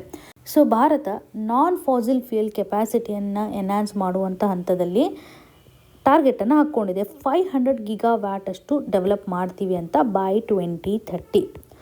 ನಾನ್ ಫಾಸಿಲ್ ಫ್ಯೂಯಲ್ಸ್ನ ಒಂದು ಕೆಪಾಸಿಟಿಗೆ ಸಂಬಂಧಪಟ್ಟಂಥ ಟಾರ್ಗೆಟ್ ಆಗಿದೆ ಇದು. ಸೊ ಇದನ್ನು ನಾವು ಅಚೀವ್ ಮಾಡಬೇಕು ಅಂತಂದರೆ ಸರ್ಕಾರ ಕೆಲವೊಂದಿಷ್ಟು ಮ್ಯಾನುಫ್ಯಾಕ್ಚರ್ ಮೇಲೂ ಸಹ ಫೋಕಸ್ ಮಾಡುತ್ತಲ್ಲ. ಇವಾಗ ಸೋಲಾರ್ ರಿಲೇಟೆಡ್ ಇರ್ತಕ್ಕಂಥ ಪ್ಯಾನಲ್ಸ್ಗಳನ್ನು ಡೆವಲಪ್ ಮಾಡಬೇಕು ಅನ್ನುವಂಥ ಒಂದು ಎಕ್ಸಾಂಪಲನ್ನೇ ತೆಗೆದುಕೊಳ್ಳುವಂಥದ್ದಾದರೆ ಇದಕ್ಕೆ ಸಂಬಂಧಪಟ್ಟಂತೆ ಪ್ರೊಡಕ್ಷನ್ ನಾವು ಎನ್ಹಾನ್ಸ್ ಮಾಡಬೇಕು. ಇದರಿಂದ ನಾವು ರಿನ್ಯೂವಬಲ್ ಎನರ್ಜಿಗೂ ಸಹ ಟಾರ್ಗೆಟನ್ನು ಹಾಕ್ಕೊಂಡಂಗೆ ಆಗುತ್ತೆ. ಪ್ರೊಡಕ್ಷನ್ ಲಿಂಕ್ಡ್ ಇನ್ಸೆಂಟಿವ್ ಸ್ಕೀಮ್ ಅಂತ ಬಂದಾಗ ಎಷ್ಟು ಮಟ್ಟಿಗೆ ಅವರು ಮ್ಯಾನುಫ್ಯಾಕ್ಚರಿಂಗನ್ನು ಮಾಡ್ತಾರೆ, ಪ್ರೊಡಕ್ಷನನ್ನು ಮಾಡ್ತಾರೆ, ಅದರ ಆಧಾರದ ಮೇಲೆ ಇನ್ಸೆಂಟಿವ್ಸನ್ನು ಕೊಡುವಂಥದ್ದು. ಸೊ ಈ ಒಂದು ಮ್ಯಾನುಫ್ಯಾಕ್ಚರಿಂಗ್ ಮೇಲೆ ಕೊಡುವಂತಹ ಮಾಡೆಲನ್ನು ಬಾರೋ ಮಾಡ್ಕೊಂಡಿರುವಂಥದ್ದು ಟೆಲಿಕಾಮ್ ಮ್ಯಾನುಫ್ಯಾಕ್ಚರಿಂಗ್. ಅಲ್ಲಿ ಒಂದು ಆ್ಯಕ್ಚುಯಲ್ ಸೇಲ್ ಪರ್ಫಾರ್ಮೆನ್ಸ್ನ ಆಧಾರದ ಮೇಲೆ ಯಾವ ರೀತಿಯಾಗಿ ಇನ್ಸೆಂಟಿವ್ಸನ್ನು ಪ್ರೊವೈಡ್ ಮಾಡ್ತಾಯಿದ್ರು, ಅದೇ ರೀತಿಯಾಗಿ ಪ್ರೊಡಕ್ಷನ್ ಲಿಂಕ್ಡ್ ಇನ್ಸೆಂಟಿವ್ ಸ್ಕೀಮನ್ನು ತೊಗೊಂಬಂದಿದ್ದಾರೆ ಅಂತಲೇ ಹೇಳ್ಬೋದು. ಸೋಲಾರ್ ಮ್ಯಾನುಫ್ಯಾಕ್ಚರಿಂಗ್ಗೆ ಸಂಬಂಧಪಟ್ಟಂತೆ ನಾವು ಫೋಕಸ್ ಮಾಡುವಂಥದ್ದಾದರೆ ಹೆಚ್ಚು ರಾ ಮಟೀರಿಯಲ್ಸ್ಗಳನ್ನು ನಾವು ಬೇರೆ ಒಂದು ರಾಷ್ಟ್ರಗಳಿಂದ ಇಂಪೋರ್ಟ್ ಮಾಡ್ಕೊಳ್ಬೇಕಾಗಿರುವಂಥ ಒಂದು ಸ್ಥಿತಿಗತಿಯನ್ನು ನೋಡ್ತಾ ಇದ್ದೀವಿ. ಇಂಪೋರ್ಟಿಂಗ್ಗೆ ಜಾಸ್ತಿ ಇರೋದನ್ನು ನೋಡ್ತಾ ಇದ್ದೀವಿ. ಹಾಗೂ ಟೆಕ್ನಾಲಜಿನೂ ಸಹ ನಾವು ಹೆಚ್ಚು ಇಂಪೋರ್ಟ್ ಮಾಡ್ಕೋಬೇಕು ಅನ್ನುವಂಥ ಸ್ಥಿತಿಗತಿಗಳಿದ್ದಾವೆ ಅಲ್ವಾ. ಇವಾಗ ನಾವು ಇನ್ಸೆಂಟಿವ್ಸನ್ನು ಪ್ರೊವೈಡ್ ಮಾಡ್ತಾ ಇದ್ದೀವಿ ಅಂತಂದರೆ ಇಲ್ಲಿ ನೋಡಿ, ಪ್ರೊಡಕ್ಷನ್ ಮಾಡುವಂಥ ಹಂತದಲ್ಲಿ ಇನ್ಸೆಂಟಿವ್ಸನ್ನು ಮಾಡ್ತಾ ಇರುವಂಥ ಒಂದು ಮಾಡೆಲನ್ನು ಹಾಕ್ಕೊಂಡಿದ್ದೀವಿ. But when it comes to the raw ಮಟೀರಿಯಲ್ಸ್ಗಳು ಇವೆಲ್ಲವನ್ನು ನಾವು ಹೆವಿಲಿ ಬೇರೆ ಒಂದು ರಾಷ್ಟ್ರದ ಮೇಲೆ ಡಿಪೆಂಡೆನ್ಸಿನ ತೋರಿಸ್ತಾ ಇದ್ದೀವಿ. ಟೆಕ್ನಾಲಜಿಗೆ ಸಂಬಂಧಪಟ್ಟಂಥ ಸ್ಪೆಷಲ್ ಆಗಿರ್ತಕ್ಕಂಥ ಒಂದು ಎಕ್ಸ್ಪರ್ಟೀಸ್ಗಳು ಈ ಒಂದು ಸೋಲಾರ್ ಮ್ಯಾನುಫ್ಯಾಕ್ಚರಿಂಗನ್ನು ಎನ್ಹಾನ್ಸ್ ಮಾಡಬೇಕು ಅಂತಂದರೆ ಹೈ ಎಫಿಷಿಯನ್ಸಿಯನ್ನು ನಾವು ತೋರಿಸ್ಬೇಕು. ಈ ಒಂದು ಸೋಲಾರ್ ಫೋಟೋವೋಲ್ಟಿಕ್ಸ್ಗಳನ್ನು ಪ್ರೊಡಕ್ಷನ್ ಮಾಡಬೇಕು ಅನ್ನುವಂಥ ಹಂತದಲ್ಲಿ ಗ್ಲೋಬಲ್ ಲೆವೆಲಲ್ಲಿ ಇದರ ಒಂದು ರಿಕ್ವೈರ್ಮೆಂಟ್ಸು ಸಹ ಜಾಸ್ತಿ ಇದೆ. ಬಟ್ ಸ್ಟ್ರಕ್ಚರಲ್ಲಿ ನಾವು ಯಾರ ಮೇಲೆ ಡಿಪೆಂಡೆನ್ಸಿಯನ್ನು ತೋರಿಸ್ತಾ ಇದ್ದೀವಿ, ಪ್ರೊಡಕ್ಷನ್ ಏನೋ ಮಾಡ್ತಾ ಇದೀವಿ, ಇನ್ಸೆಂಟಿವ್ಸ್ ಏನೋ ಪ್ರೊವೈಡ್ ಮಾಡ್ತಾ ಇದ್ವಿ, but there are a structural challenges. We are depending totally on other countries for raw materials and technology. So ಈ ಒಂದು ಹಂತದಲ್ಲಿ ಬ್ಯಾಟರಿಯನ್ನು ಮ್ಯಾನುಫ್ಯಾಕ್ಚರ್ ಮಾಡುವಂಥದ್ದು ನಾವು ಆಂಬಿಷಿಯಸ್ ಟಾರ್ಗೆಟನ್ನು ಹಾಕ್ಕೊಂಡಿದ್ದೀವಿ ಅಲ್ವಾ. ಸೊ ಡೊಮೆಸ್ಟಿಕ್ ಕೆಪಾಸಿಟಿಯನ್ನು ಒಂದು ಎನ್ಹ್ಯಾನ್ಸ್ ಮಾಡಬೇಕು ಅಂತ. ಬಿಕಾಸ್ ಇವಾಗ ಎಲೆಕ್ಟ್ರಿಕ್ ವೆಹಿಕಲ್ಸ್ಗೆ ಬೇಕಾಗುವಂಥ ಒಂದು ಸಪೋರ್ಟನ್ನು ನಾವು ನೋಡಬೇಕಾಗುತ್ತೆ, ಹಾಗೂ ಎನರ್ಜಿ ಸ್ಟೋರೇಜ್ಗೆ ಸಂಬಂಧಪಟ್ಟಂಥ ಒಂದು ಸಪೋರ್ಟನ್ನು ಸಹ ನಾವು ನೋಡಬೇಕಾಗುತ್ತೆ. ಕ್ಲೀನ್ ಎನರ್ಜಿ ಅಂತ ಬಂದಾಗ ಒಂದು ಸ್ಟ್ರಾಟಜಿಕ್ ಅಟಾನಮಿಯನ್ನು ಹೊಂದಬೇಕು. ಯಾವ್ಯಾವ ಸೆಕ್ಟರ್ಲಿ ಪಾಸಿಬಿಲಿಟಿ ಇರುತ್ತೆ ಆ ಒಂದು ಸೆಕ್ಟರಿಂದ ನಮ್ಮ ಒಂದು ನಾನ್ ಫಾಸಿಲ್ ಫೇಸ್ನ ಒಂದು ಕೆಪಾಸಿಟಿಯನ್ನು ಎನ್ಹಾನ್ಸ್ ಮಾಡಬೇಕು ಅಂತ ಹಾಕ್ಕೊಂಡಿದೆ ಸರ್ಕಾರ. ಓಕೆ, ಆದರೆ ಈ ಒಂದು ಬ್ಯಾಟರಿ ಮ್ಯಾನುಫ್ಯಾಕ್ಚರಿಂಗ್ ಅಂತ ತೆಗೆದುಕೊಂಡಾಗ ನಾವು ಯಾಕೆ ಹಿಂದುಳಿದಿದ್ದೀವಿ, ಕಾರಣಗಳು ಏನಿರ್ಬೋದು, ಕೆಲವೊಂದಿಷ್ಟು ಸ್ಟ್ರಕ್ಚರಲ್ ಕನ್ಸ್ಟ್ರೈನ್ಸ್ಗಳು ಇದ್ದೇ ಇರುತ್ತೆ. ಫಾರ್ ಎಕ್ಸಾಂಪಲ್, ಕಾರ್ಖಾನೆಗಳ ಒಂದು ಅಸ್ತಿತ್ವ ಏನಿರುತ್ತೆ ಕಾಂಪ್ಲೆಕ್ಸಿಟಿಯನ್ನು ಕ್ರಿಯೇಟ್ ಮಾಡುವಂಥ ಸಾಧ್ಯತೆ ಇರುತ್ತೆ. ಇಲ್ಲಿ ಅಲ್ಟ್ರಾ ಕ್ಲೀನ್ ಆಗಿರ್ತಕ್ಕಂಥ ಎನ್ವಿರಾನ್ಮೆಂಟ್ನ ಅವಶ್ಯಕತೆ ಇರ್ಬೋದು, ಅಥವಾ ಒಂದು ಸರಿಯಾದಂತಹ ಪ್ರಿಸೈಸ್ ಎಂಜಿನಿಯರಿಂಗ್ ಕಂಡೀಷನ್ ಅಥವಾ ಡಿಸೈನ್ನ ಆಧಾರದ ಮೇಲೆ ಇರ್ಬೋದು. ಸಪ್ಲೈ ಚೈನನ್ನು ಸಪೋರ್ಟ್ ಮಾಡಲಿಕ್ಕೆ ಬೇಕಾಗ್ತಕ್ಕಂಥ ಕ್ರಿಟಿಕಲ್ ಮಿನರಲ್ಸ್ಗಳನ್ನು ನಾವು ಇಲ್ಲಿ ಕನೆಕ್ಟ್ ಮಾಡ್ಬೋದು. ಒಟ್ಟಾರೆಯಾಗಿ ಇನ್ಫ್ರಾಸ್ಟ್ರಕ್ಚರ್ನ ಆಧಾರದ ಮೇಲೂ ಸಹ ರಾ ಮಟೀರಿಯಲ್ಸ್ಗಳು ಅವೈಲಬಿಲಿಟಿ ಆಧಾರದ ಮೇಲೆ ನಾವು ಚಾಲೆಂಜಸನ್ನು ಕಾಣ್ಬೋದು. ಈ ಒಂದು ಫೀಲ್ಡಲ್ಲಿ ಎಕ್ಸ್ಪರ್ಟೀಸ್ಗಳ ಅವಶ್ಯಕತೆ ಇರುತ್ತೆ. ಸ್ಕಿಲ್ಡ್ ಮ್ಯಾನ್ ಪವರ್ ಬೇಕು ಅಂತ ಹೇಳ್ಬೋದಲ್ವಾ. ಸ್ಕಿಲ್ಡ್ ಮ್ಯಾನ್ ಪವರ್ನ ಒಂದು ಶಾರ್ಟೇಜನ್ನು ನಾವು ಕಾಣ್ತಾ ಇದ್ದೀವಿ. ಓಕೆ, ಚೈನೀಸ್ ಟೆಕ್ನಿಕಲ್ ಎಕ್ಸ್ಪರ್ಟೀಸ್ಗಳು ನಮ್ಮ ದೇಶಕ್ಕೆ ವಿಸಿಟ್ ಮಾಡ್ತಾ ಇದ್ದಾರೆ ಅಂತಂದ್ರೂ ದೇರ್ ಆರ್ ಸಮ್ ರೆಸ್ಟ್ರಿಕ್ಷನ್ಸ್ ಹಾಕ್ಬೋದು. ಅಂದರೆ ಫಾರ್ ಎಕ್ಸಾಂಪಲ್ ವೀಸಾಸ್ಗಳ ರೆಸ್ಟ್ರಿಕ್ಷನ್ಸನ್ನು ಹಾಕುವಂಥದ್ದಾಗಿರ್ಬೋದು. ಇದರಿಂದ ಗ್ಲೋಬಲ್ ಲೆವೆಲಲ್ಲಿ ಎಕ್ಸ್ಪರ್ಟೀಸ್ ಇರುವಂಥವರನ್ನು, ಟ್ಯಾಲೆಂಟೆಡ್ ಇರ್ತಕ್ಕಂಥವರನ್ನು ನಾವಿಲ್ಲಿ ಎಕ್ಸೆಸಿಬಲ್ ಮಾಡ್ಕೊಳ್ಳಿಕ್ಕೆ ಆಗ್ತಾ ಇಲ್ಲ. ಇದರಿಂದ ನಮಗೆ ಲಾಸ್ ಆಗಿದೆ ಅನ್ನುವಂಥದ್ದನ್ನು ಆಥರ್ ಅವರು ಇಲ್ಲಿ ಎಂಫಸಿಸ್ ಮಾಡ್ತಾ ಇದ್ದಾರೆ. ನಾವು ಕೇವಲ ಇವಾಗ ಇನ್ವೆಸ್ಟ್ಮೆಂಟನ್ನು ಮಾಡ್ತಾ ಇದ್ದೀವಿ ಅಥವಾ ಇನ್ಸೆಂಟಿವ್ಸನ್ನು ಕೊಡ್ತಾ ಇದ್ದೀವಿ. ಇದೆಲ್ಲನೂ ಸಹ ಏನಾಗುತ್ತೆ, ಒಂದು ಕ್ಯಾಪಿಟಲ್ ಸೆಂಟ್ರಿಕ್ ಅಪ್ರೋಚ್ ಆಗುತ್ತೆ. ನಮ್ಮ ಪಾಲಿಸಿನಲ್ಲಿ ಏನಿದೆ ಅಂತಂದರೆ ಕ್ಯಾಪಿಟಲ್ ಸೆಂಟ್ರಿಕ್. ಓಕೆ, ನೀವು ಇವತ್ತಿಷ್ಟು ಪ್ರೊಡಕ್ಷನ್ ಮಾಡಿರಿ, ನಾವು ಇಷ್ಟು ರೀತಿ ಅಂತ ಇನ್ಸೆಂಟಿವ್ಸನ್ನು ಕೊಡ್ತಾ ಇದ್ದೀವಿ ಅಂತ. ನಾವು ಕೇವಲ ಕ್ಯಾಪಿಟಲ್ನ ಆಧಾರದ ಮೇಲೆ ಸಪೋರ್ಟ್ ಅಷ್ಟೇ ಕೊಡದೆ ಟೆಕ್ನಾಲಜಿಕಲ್ ಕೆಪಾಬಿಲಿಟಿಯನ್ನು ಸಹ ಎನ್ಹಾನ್ಸ್ ಮಾಡಬೇಕು. For example, research and development ಮೇಲೆ ಇನ್ವೆಸ್ಟ್ಮೆಂಟ್ ಮಾಡುವಂಥದ್ದಾಗಿರ್ಬೋದು, ವರ್ಕ್ ಫೋರ್ಸ್ಗೆ ಸಂಬಂಧಪಟ್ಟಂಥ ಒಂದು ತರಬೇತಿ ಟ್ರೈನಿಂಗನ್ನು ಪ್ರೊವೈಡ್ ಮಾಡುವಂಥದ್ದಾಗಿರ್ಬೋದು. ಸೊ ಈ ಒಂದು ಸೆಕ್ಟರ್ಗೆ ಸಂಬಂಧಿಸಿದಂತಹ ಲರ್ನಿಂಗನ್ನು ಪ್ರೊವೈಡ್ ಮಾಡುವಂಥದ್ದಾಗಿರ್ಬೋದು. ಸೊ ಎಲ್ಲ ಹರ್ಡಲ್ಸ್ಗಳನ್ನು ನಾವು ರೆಕ್ಟಿಫೈ ಮಾಡ್ಬೋದು. ಪ್ರೊಡಕ್ಷನ್ ಲಿಂಕ್ಡ್ ಇನ್ಸೆಂಟಿವ್ ಸ್ಕೀಮ್ ಡಿಸೈನಲ್ಲಿ ನಾವು ಬದಲಾವಣೆ ಮಾಡ್ಬೋದು, ಸ್ಟ್ರಾಟಜಿಕಲಿ ರೀಥಿಂಕ್ ಮಾಡ್ಬೋದು. ಸೊ R&Dಗೆ ಸಪೋರ್ಟ್ ಮಾಡುವಂಥದ್ದಾಗಿರ್ಬೋದು, ಸ್ಕಿಲ್ಗೆ ಸಂಬಂಧಪಟ್ಟಂತೆ ಸಪೋರ್ಟ್ ಮಾಡುವಂಥದ್ದಾಗಿರ್ಬೋದು, ಸಪ್ಲೈ ಚೈನ್ಗೆ ಸಂಬಂಧಪಟ್ಟಂತೆ ನಾವು ಹೆಚ್ಚು ಫೋಕಸ್ ಮಾಡುವಂಥದ್ದಾಗಿರ್ಬೋದು. ಕೇವಲ ಒಂದು ಕ್ಯಾಪಿಟಲ್ಗೆ ಅಷ್ಟೇ ಮಾತ್ರ ನಾವು ಟ್ರ್ಯಾಕ್ ಮಾಡೋದು ಅಲ್ಲ ಅನ್ನುವಂಥ ನಿಟ್ಟಿನಲ್ಲಿ ಆಥರ್ ಅವರು ಎಂಫಸಸ್ ಮಾಡ್ತಾ ಇದ್ದಾರೆ. ನಾವು ಇವತ್ತು ಟೆಕ್ನಾಲಜಿಯಲ್ಲಿ ಇನ್ವೆಸ್ಟ್ಮೆಂಟನ್ನು ಮಾಡಿದರೆ, ಸ್ಕಿಲ್ಲಲ್ಲಿ ಇನ್ವೆಸ್ಟ್ಮೆಂಟನ್ನು ಮಾಡಿದರೆ ನಮ್ಮ ಒಂದು ಇಂಡಸ್ಟ್ರಿ ನಡಿನಲ್ಲಿ ಒಂದು ಹೊಸದಾಗಿರ್ತಕ್ಕಂಥ ರೆವಲ್ಯೂಷನನ್ನು ತರಬೇಕು ಮ್ಯಾನುಫ್ಯಾಕ್ಚರಿಂಗ್ ಹಬ್ ಅಂತ ಬಂದಾಗ, ಅಥವಾ ನಮ್ಮೊಂದು ರಿನ್ಯೂಬಲ್ ಎನರ್ಜಿ ಟಾರ್ಗೆಟನ್ನು ರೀಚ್ ಮಾಡಬೇಕು ಅಂತಂದರೆ ಪರ್ಟಿಕ್ಯುಲರ್ಲಿ ಒಂದು ಬ್ಯಾಟರಿ ಕಾಂಪಿಟೇಟಿವ್ ಆಗಿರಬೇಕು ಅನ್ನುವಂಥದ್ದಾಗಿರ್ಬೋದು. ಸೋಲಾರ್ ಮ್ಯಾನುಫ್ಯಾಕ್ಚರಿಂಗ್ಗೆ ಸಂಬಂಧಪಟ್ಟಂಥ ಒಂದು ಡೊಮೆಸ್ಟಿಕ್ ಕೆಪಾಬಿಲಿಟಿನ ನಾವು ಹೊಂದಬೇಕು. ಹಾಗಾಗಿ ಡಿಪೆಂಡೆನ್ಸಿಯನ್ನು ರೆಡ್ಯೂಸ್ ಮಾಡಬೇಕು ಅಂತಂದರೆ ನಾವು ಏನು ಒಂದು ಪಾಲಿಸಿ ತರ್ತಾ ಇದ್ದೀವಲ್ಲ ಅಲ್ಲಿ ಒಂದು ಸ್ವಲ್ಪ ಚೇಂಜಸನ್ನು ಮಾಡಬೇಕು ಅಂತ ಆಥರ್ ಅವರು ಆರ್ಗ್ಯೂ ಮಾಡ್ತಾ ಇದ್ದಾರೆ. ಇವತ್ತಿನ question of the day section ಅಡಿಯಲ್ಲಿ which of the following can cause a currency to depreciate even when a country had strong economic growth and low inflation. 4 ಆಪ್ಷನ್ಸ್ಗಳಿದ್ದಾವೆ. Rising fiscal deficit alone, option B persistent capital outflows due to geopolitical uncertainty, C improvement in current account balance, D increase in foreign exchange reserves. ಈ 4 option ಅಡಿಯಲ್ಲಿ ಸರಿಯಾದಂಥ ಆಪ್ಷನನ್ನು select ಮಾಡಿ ಕಮೆಂಟಲ್ಲಿ mention ಮಾಡಿ. ನಿಮಗೇನೇ concern ಇದ್ದರೂ ಸಹ ಕಮೆಂಟ್ನ ಮುಖಾಂತರ ತಿಳಿಸಿಕೊಡಿ ಅಂತ ಹೇಳ್ತಾ ಆಲ್ ದಿ ವೆರಿ ಬೆಸ್ಟ್. ಧನ್ಯವಾದಗಳು.